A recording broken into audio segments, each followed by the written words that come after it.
Welcome, Nick. Thank you. It's good to be here. Indeed. Welcome to what we're calling the Aforza London HQ version 2.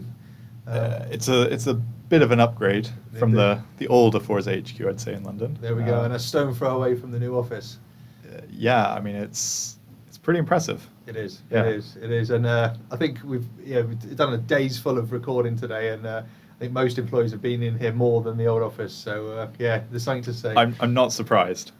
There we go. So we're coming live for the Aforza Employee Insight Series, live from BrewDog Waterloo. And today we're here with Nick Eales, the co-founder and the Chief Product Officer at Aforza. And we're going to really talk about your passion behind the product that you've created, the solution you've created, but then flip into the industry side and really talking about that need for one true price. So before we jump into that, maybe tell us a little bit about yourself, your role here, your history that led you to Aforza, and why you love working here and what you do. Awesome. So thanks for having me, Andy. It's great to be here. And my background is in technology. From a very early age, I was kind of building things, tinkering with things. And throughout my career, I kind of gravitated towards cloud technology. So I had quite a long career at Salesforce. I joined a number of other kind of partners within the cloud ecosystem. And the one thing that struck me when I was in those companies and doing various roles there was everything was built in a very horizontal fashion. Everything was kind of targeted at everyone. Yep. And there was no specifics to what was needed for different industries. Nothing was really catering to them.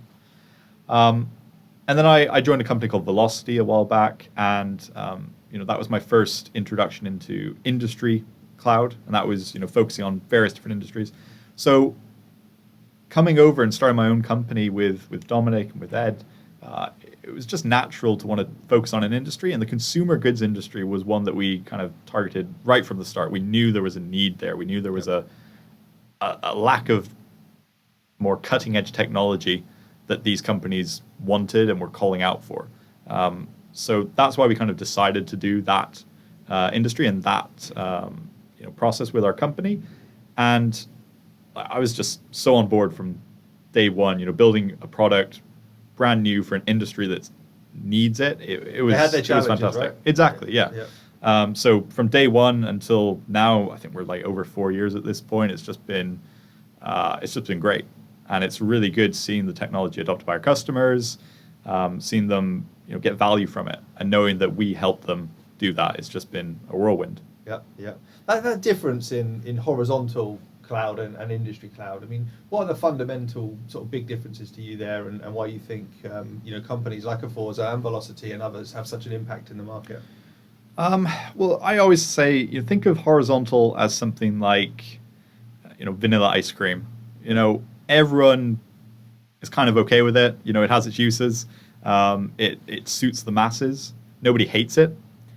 But if you really need to kind of tweak it and get something that's you really, really like and is really, really pertinent to what you do, like, for instance, maybe you like chocolate ice cream or strawberry ice cream, that means you've now made something that is really good for you but may not be good for other people. So horizontal companies kind of work on that vanilla context. They make something they know that everyone's going to kind of like, everyone's going to use it, and that's great, and it's necessary.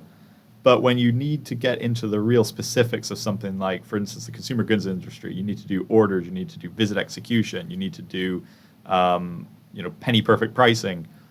That's stuff that you don't get with horizontal software. That's only something that is built specifically for that industry. And that's why I think there's a real trend in seeing companies like Aforza kind of pop up and build these industry solutions, because they're so critical, and industries have been calling out for them for years and years and years, and it just hasn't been there. They've had to kind of make do on these horizontal platforms and kind of customize them, and here we are providing that out of the box solution they can use from day one. Yeah, well, I was going to jump on that point, that out of the box. I mean, taking a horizontal solution and customizing it takes a lot of time. It's expensive. Being out of the box, it means you can just you take it, it's designed for you, and you can get going. And I think that's had a massive impact on our customer base as well, and just the time that we can get these projects live. Yeah, so you're talking about weeks rather than years in some cases, and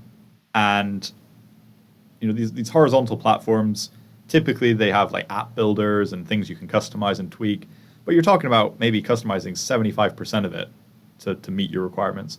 Whereas we've seen customers take a Forza and they maybe tweak 5% of it just to meet their specific business nuances. Yeah. But it takes them a couple of weeks. We upload their data, and then they're off and running straight away. So you've cut down on implementation costs by an astronomical amount, and you've got them getting value from the system really, really quickly. So their ROI is just crazy compared to what it would have been in the past. Right on, right on. No, exciting stuff. And let's talk a little bit about you. And you said in your intro, you're a big fan of technology. It was always something you wanted to be involved in and what you wanted to do. How does it personally feel to you to build an industry cloud company? Really good is the short answer. Being able to do something where you see, doing something where you can see the immediate impact with your customers is really rewarding. If I was building for an industry which is less consumer focused, then I don't think you'd get that same experience. If you get tied to something that you experience every day matters. Absolutely. So I've worked in various different industries in the past. I've dabbled with software for the insurance industry as one example, and to me, no offense if you're an insurance industry or insurance customer, but I just found it mind-numbingly boring, because how often do you as a consumer, as a person, deal with insurance on a day-to-day basis? Hopefully not very much. You do your renewal every year. Once a year, maybe. Yeah. And then hopefully you never have to file a claim. So when you're building software for that, you don't really have that connection or that interest in the topic because it's just something that is just alien or abstract to you that you don't deal with. Whereas consumer goods, everyone buys something, everyone drinks, everyone eats. It's something you do on a daily basis. I was a big fan of BrewDog, for instance, before even joining Aforza, and now we're here in their studio and they're a customer of ours. And it's just something you can personally relate to and you get excited about because you can see your software being used in something that you do on a day-to-day basis. Yeah. No, I can second that. I mean, you always get inside and outside of work, people asking you what you do and what you're up to. And so much of what I've personally done in the past is so abstract to your everyday person. When you talk about what we're doing here at Aforza, everybody goes to the shops, everybody buys products, they look for promotions, they know the brands we work with. And I think there's something very relatable about that, which is absolutely exciting. Yeah, I used to struggle to tell my wife what I did for a living. Yeah. But now I could just say, hey, I build apps for BrewDog and for all of our other customers. And she immediately kind of understands it and gets it, which is good. Which makes it exciting. Yeah. Absolutely.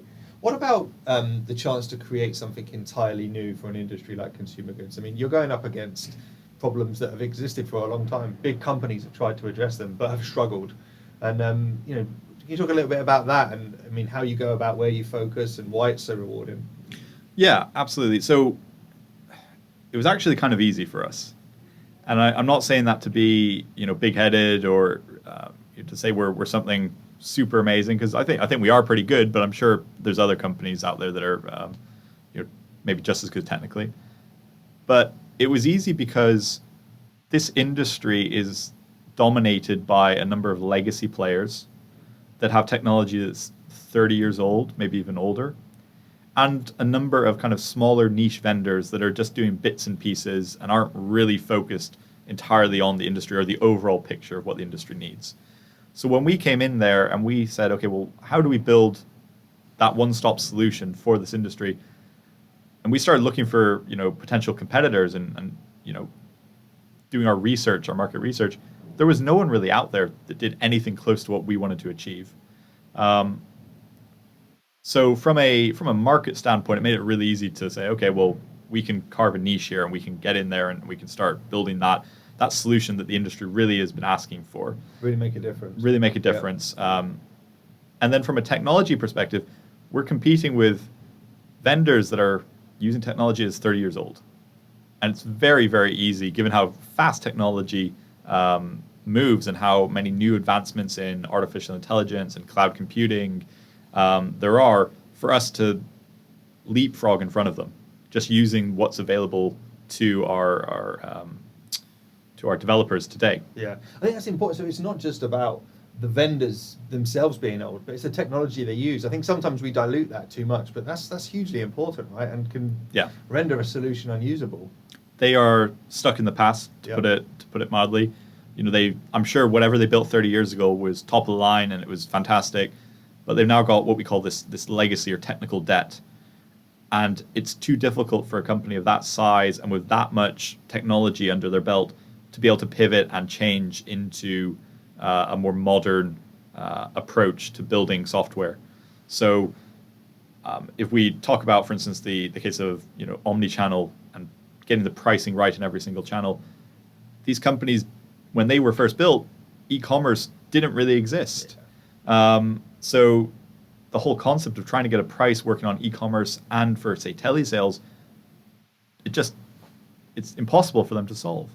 But when we come in there and we look at the problem with a fresh face, and we have all the latest technology we can use, and we have the best developers in the UK working on it, we can very quickly create a solution that solves an omni-channel problem. So that's why I say it's easy. I think there's timing that plays a part here as well. I think, I remember a lot of the time when the new cloud players were coming along and they'd looked at the legacy, vendors in the market, you could say, well, we're cloud native, you're not, you're trying to retrofit. I think, not to coin a term or be too corny, but we truly are omni-channel native, right? We've come in at a time when, like you said, it was the thing that was needed. And it's really how you've gone about building the solutions. Yeah, so from day one, omni-channel was the focus. So whatever we built had an omni-channel focus. To give you an example, we know that if you are a retailer, you want to do business on your terms. You don't necessarily want to wait for someone to visit your store and to place an order with them, using field sales. You perhaps want to go onto a commerce portal and place the order yourself, or maybe you want to ring in and speak to someone and place the order over the phone. And we knew that this was a really pressing concern of all of our customers, and they needed this capability. So from day one, we built the solution so that it works on telesales, it works in the field, it works on e-commerce. There's obviously challenges with that. We need to get the pricing right on every single channel. So again, from day one, we made sure that we had a solution that solved that.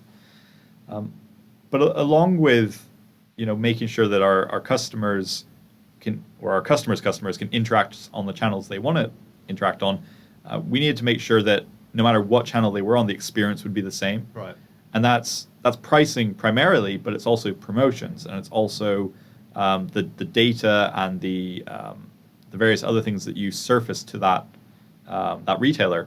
So if a retailer logs onto the e-commerce portal, they get their discounts, they get the special offers and promotions that they are running with the manufacturer or the distributor. They have all of their data from the last visit available to them on that e-commerce portal. And doing that is quite tricky and downright impossible if you're using older technology. So that was something that was really pivotal to what we built from the start, and something our customers have latched onto, I think, as well. And we're starting to see customers start on 1, 2, 3 channels and move to others. And I guess it's, power to that omni-channel story that they can do that. It's such an easy thing for them to do as well. Easy, right? It's not. Yeah. And I say easy in this case. It is actually easy. They buy a Aforza and they use, for instance, field sales to begin with. And of course, there's an implementation there. You have to get their products in there, their pricing, all the discounts and promotions. So there's, a bit of work, whether it's weeks or a few months, depending on the size of the customer. But then if they say, hey, Aforza, we also want to use e-commerce, they don't have to redo everything. They don't have to load in new prices and new products. Yeah. We can literally flip a switch and everything is now available in e-commerce.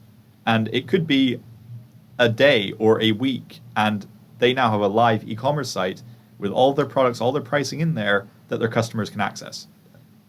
And there's no cost involved for them to implement that. The time's probably spent on the UI, right? Making it look nice. Yeah, making it look exactly. The hard stuff, right? Exactly. Yeah. The hard stuff is done, and they can just focus on building that really nice branded experience, and focus on differentiating themselves from their competitors as well, making sure that the promotions are correct, and making sure they've got the best products out there for their customers. Yeah. Now, just doubling down on a lot of the things you've said there, I guess for our audience, don't just take your word on it. I know you do a lot of work with analysts. And quite recently, so we're coming up to the end of September now, the Promotional Optimization Institute just released their enterprise plan in Panorama, and the Aforza solution, got some pretty damn good evaluations along the lines of what you just described. And I think, some of those points about taking a refreshing approach to how you plan, you integrate what you execute with your plan and your promotions, and the whole omni-channel story really came out. And what do you think are some of the reasons that they, they see such a difference in Aforza from what they evaluate the market, right? I think there was 19 vendors in that report. Anything that you felt from your interactions really jumped out at them? So there's lots of stuff. I think first and foremost they are really interested in Aforza simply because we're something new in the market. They've been looking at the same tired vendors for decades. So anything new that is latching onto consumer goods immediately gets an unfair advantage, some would say, because we're new and we're exciting and we bring something to the table that these older vendors can't. And it's a really underserved industry, so anything new is fantastic news, right? It just changes the game. So that's the first reason. Second reason is our software is just great. It's just downright better. And I sound biased because I built it, or I say I built it. My team built it. I've got a fantastic team of engineers and product and UI designers building it. But it is just downright, unarguably better than the competition. We do full omni-channel capabilities. No one else does that. We do the full retail execution, planning, through to execution, through to promotion execution, linked back into your promotion optimization. Nobody else does that. And they might say they can do it, but if you look under the covers, they're using really, really old stuff from 20 years ago, so they can't do it. And don't take my word for it. Read the analyst reports. Yeah, they say it. They kind of they're very nice about it to everyone, but it's very, very clear that our software is kind of head and shoulders the new kid on the block, but it deservedly so. I think for the new kid on the block to close out with avoid Aforza if we see no reasons to avoid Aforza is quite telling, right? That's absolutely. I mean, given this is our first analyst report for the TPX space, to get no reasons to avoid us and to get such glowing reviews in all areas. And remember, this is just a snapshot of one part of our product. Yeah. They didn't even analyze the whole platform that we've got going. They've just looked at that one piece. And to see that there was no reasons to avoid us and we kind of came out glowing reviews just on that one piece is fantastic. And I think it is a real testament to what we've built here and what the team's built. Yeah, well. And our customers that are using it, right, as well. Absolutely. Also, in that that overview you gave there, you touched on something about real benefits, real solutions. We talked about out-of-the-box products and getting it out there. And I'm going to show you up a little bit here. But one of the things I experienced was at a POI event, must have been 2 or 3 months ago now, where every other vendor was talking about what they do through slides. Nick stood up in front of the crowd, must have been 19, 20 other vendors there, and he gave 5 demos in 5 minutes of Aforza software and how we do all the things that we say we do. And not only did you close out with a round of applause, but we had kind of 2, 3, 4 CEOs from other vendors come over and personally congratulate you. And I think the reason I bring that up is I think it shows that the industry is giving you a nod that this is something different, right? This is breaking the mold.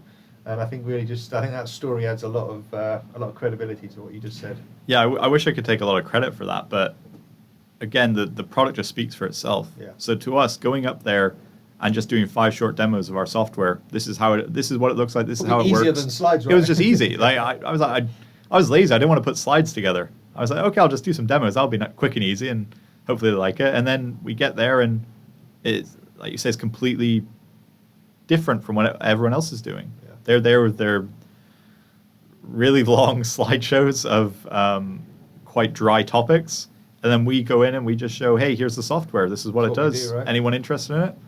And it's the power of cloud software, omnichannel software. We could give that demo at any point in time. You could just walk up to one of the Aforza employees, and then they can just do that demo because the software is always there. It's available. It's easy to use.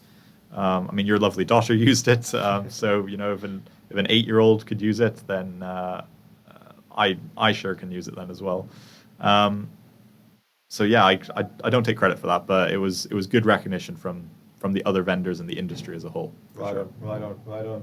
And now this is part of a series. We've been talking to a lot of Aforza employees today about various different things. We've been talking about the Aforza value drivers, the mission we're on, the business benefits we've seen. And I think one of the things that's really stood out today is that in a short amount of time, just the real business benefits that we're bringing to customers like BrewDog, where we're here today, for Distel, As the chief product officer and co-founder, how does it feel to have a product that does the sorts of things like doubling the cart size at Distill or driving 250% growth in BrewDog? I mean, as Dominic, our CEO, said, this isn't academic stuff. These aren't just lines on a PowerPoint slide that we've all experienced in our lives. This is real, differentiating stuff. And I'd just love to hear the personal side to that you get from it.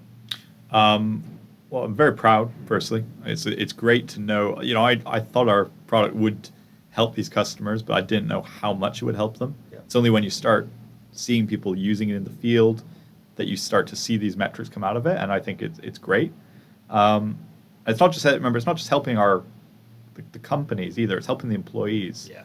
Right. So these salespeople are going out and they're killing their number, and they're probably getting big bonuses for it. And that's a great feeling, knowing that we've helped these individuals do their jobs better and make their lives better. Obviously, helping the bottom line of the companies is fantastic as well, because they can then grow and expand and build these ridiculous new premises like the BrewDog one we're in today, which is just crazy. I think there's a bowling alley and a slide over there, which is... It's hard doing these podcasts and not laughing at people coming down the slide. But. Yeah, I mean, it's a bit over the top, but I love it. So... keep doubling your basket sizes and stuff. This is amazing. If you build more of these, build one in Cardiff. That would be fantastic. There we go. Yeah. There we go. And now, you talked about real users, and not just the companies but the users. But we were talking to Ian Scarr earlier today about a road trip that he did to Portugal, which I know was something that you put in place, you championed. How important is user versus company feedback to you and your team? Oh, incredibly important. When you speak to a company, you're typically speaking with the leaders of that company or the IT teams. And that's really important because you need to be aligned with the entire company. It needs to be a one mission that you're going on. But if the individual users themselves are struggling to use your software or to use your applications, then the project's not going to be a success. Yeah. So getting on the ground, doing ride-alongs with these users, seeing how they actually go into stores and interact with their customers is really, really important.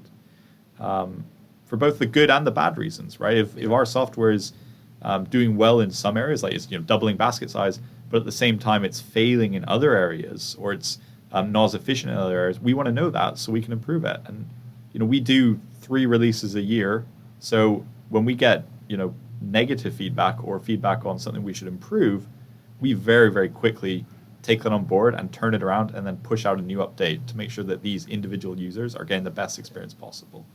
And that's something, again, that other vendors can't do. No one does 3 releases a year.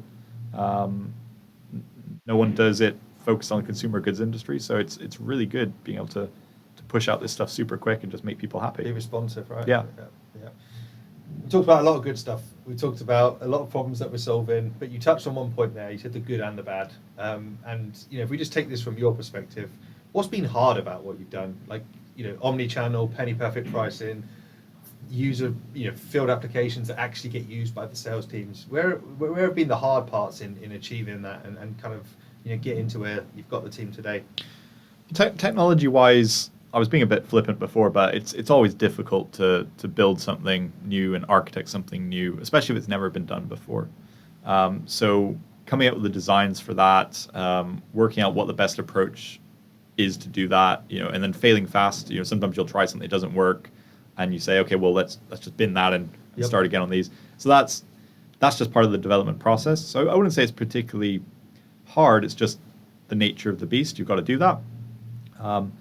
Building the team to do that is always tricky. Making sure you've got the right people in your company to help enable that. And I've been very lucky in that we've managed to build an incredibly successful team and an incredibly talented team. So we've got developers across cloud and mobile. We've got a full in-house user experience team. We've got fantastic product managers, and all of them are just kind of working together to build this. I'd say the most difficult thing actually is getting people to think in this new way that we're bringing to market. It's not just the vendors that are the software vendors in the past. Some of the people in the companies are also in the past. They've been there for 30 years. They're veterans. They know their stuff cold. It's comfortable, right? And they don't want to change anything. Yeah. They've got their black book of addresses. They know how to close a deal. They don't want software bogging them down. But it's through these stories that we're getting from the likes of BrewDog and our other customers that are really bringing to light the benefits you get from using Aforza and bringing those users on that journey. So, they might have their little black books today that they're working from, but actually next month if you use Aforza, you can double your sales size. You can bring home more commission. That really gets them moving. But it's getting them into that mindset. That's quite a challenge. Quite a shift. It's quite a shift to do that. Yeah. I think any technology or any transformation at a business level is as much about the people and the culture as it is about the technology. Yeah, absolutely. Yeah. No, excellent. So, Nick, I'm going to leave you now with one final question, and really just to talk a little bit about, potential future employees looking at joining Aforza, and what would you say to them? Why should they come here? Why would they enjoy their life at Aforza? Other than getting to work in the BrewDog office, there's lots of reasons. I'll speak for R&D specifically. One, you get to be entirely amazing boss. Amazing boss. He looks great. It's just a brilliant guy to work for. No, they have so much flexibility and creativity. Everyone comes in and makes a tangible impact. You're not just a cog in the machine doing something. You come in and you're expected to. Well, firstly, you understand what we're doing, so you kind of know what it is we're building because it's relevant to you as a consumer. But then you get to start being innovative and start thinking outside the box to build some of these things. Most of the stuff that I take credit for, other people thought of, and it's fantastic because I get all the credit. But the engineers that actually built this are the real heroes because they came up with these solutions, and that's something you don't typically get to do in a larger organization. It's too abstract. It's too abstract. You go in, they give you a little ticket of work, you fix some bugs. That's your job. You don't get to come in and say, hey, figure out omni-channel pricing. That is something that's completely unique to a startup company or more of a scale-up, I'd say, at this point, but a smaller company like Aforza. And that's a fantastic thing. Two, we are extremely human-focused. So our work-life balance is fantastic. You need to take a day at home to look after the dog or to get some posts. Absolutely, we're fine with remote working. But you trust in the team. Trust, exactly. Everyone's trusted to get their work done and to do what they need to do. At the same time, we have fantastic offices. So if you want to come in and you want the office culture and go out for some beers after work or have some food and just get to know everyone, you can do that as well. So we give you this great work-life balance, this great working options as well. But I think the foremost reason is, again, seeing the difference you're making with the customers, seeing the value bringing, seeing the difference you're making in their metrics. And then, at the end of the day, you go down to BrewDog and you get to drink a beer that was put there by someone using a Aforza app, which is pretty cool. There we go. What a way to end. Well, look, Nick, thank you for joining us today at the my pleasure for the Aforza podcast series. That's been Nick Eales, the co-founder and chief product officer at Aforza, talking about what everything you built and why it makes an impact in the industry. And I think no better reason than to come and join us and the impact that we're making for the customers we serve. So, Nick, thanks for your time, and I'm sure we'll be seeing you again very soon.